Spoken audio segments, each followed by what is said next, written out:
Now, I know that it's often said that we should be confident, and it's just said. But I want to take it a step further, and I want to kind of explain, like the general correct perspective, I guess would be the term, to the best of my ability, and then my own perspective. So, I mean, I'll keep it very simple, bro. There's no reason not to be confident. At the end of the day, you are a product of God. You are something made in the image of God, in the likeness of God. So it's like there, that just that alone is enough. But I know, as a human being, it's not that simple. Nothing really ever is for us. And so, what does that really entail? What does that really mean? Well, it means you are similar to God. I mean, look at the world we live in. Like, you know, we wanted to fly, so we made airplanes. We wanted to walk on water, so he made boats, although technically Peter literally walked on water with Jesus, but anyways. anyways. And so another part that my perspective is I take it a little bit further because like I've said before, context, I've really implemented that into various areas of my life, and being like myself would be one. Like, what does that really mean? What is that? How do I really do that? And so, like I was saying, I understand that I'm a product of God, that I'm made in His likeness, and that means that I was made in His likeness, not I am becoming in His likeness. He did not make us with the potential to be in His likeness. No, no, no. He made us in His likeness. Made us. Not will make. Not eventually. Not soon. He did. He has. He has made you in His likeness. You have everything you need, every tool you need, every possible thing.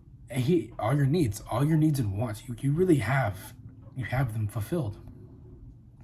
Of course, not quite literally, but I mean spiritually, because we do need spiritual food, and that's why it says, "Give us this day our daily bread." We need it daily. We need it every day. And so, whenever you really realize that, you realize that you came out the womb like already done. Like, you don't have to fight for anything. You can choose to. There's always the choice.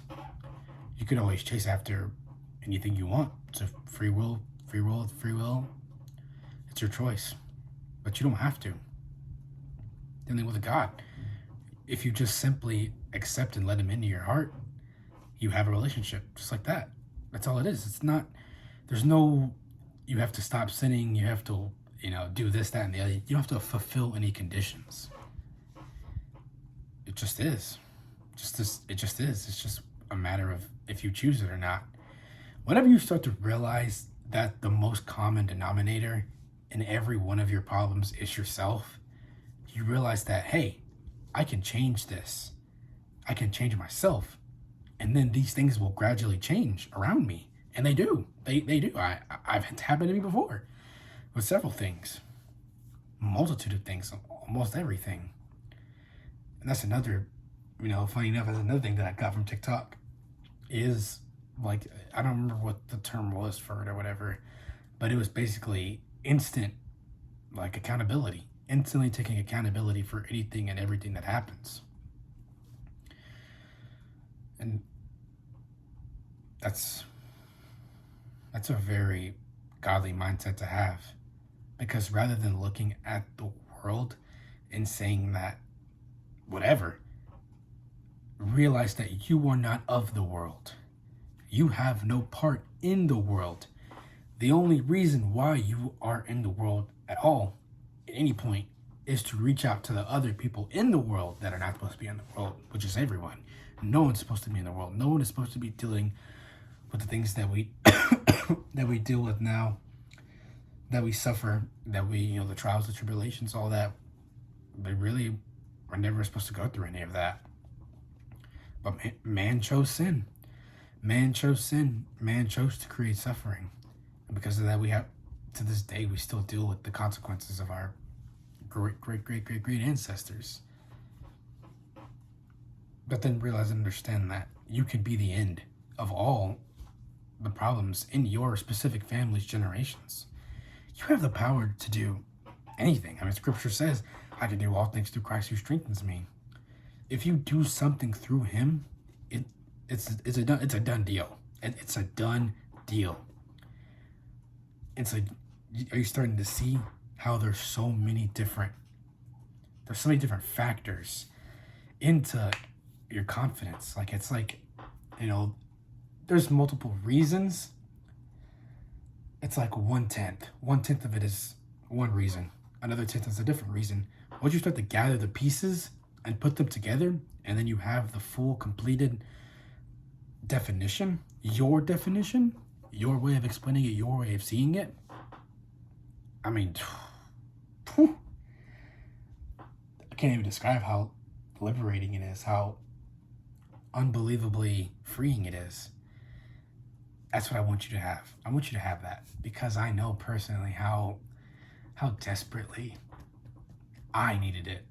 And when I got it, I have not been able to look back once. I can't. Every now and then I'll maybe get some nostalgia and think about how things were so much simpler back then, but then I remember that at that point in my life, that was the season of my life. And now I'm in a different season. And that probably 10 years from now, I'll look back on this season of my life with nostalgia. So you start to step out of being in the moment. And then you start to get to that point to where you realize that it's you. You are the most powerful thing on this planet. And you are the most powerful thing present in your life. Other than God, of course, but you have to choose him. You have to choose to be with him. Choose to follow him. Choose to do and follow and keep his commandments. Sorry. And it's all a choice. Everything is a choice. You have to just simply get to the point to where you realize and understand that every single thing is fleeting and only God is eternal. Yeah, I think I'm satisfied with that. Of course, like I've always said, if you have personal questions, anything, just comment, or don't. Go to God if you want. This is just something I'm doing out of good faith for the Lord. What I've been asked to do, trying to be obedient, trying to be a faithful servant. But yeah, I'm gonna wrap that up right there. Just pray to God that you be blessed, and I pray to God that this message pierces your heart and your spirit and really touches you. May God's face shine on you, and be blessed.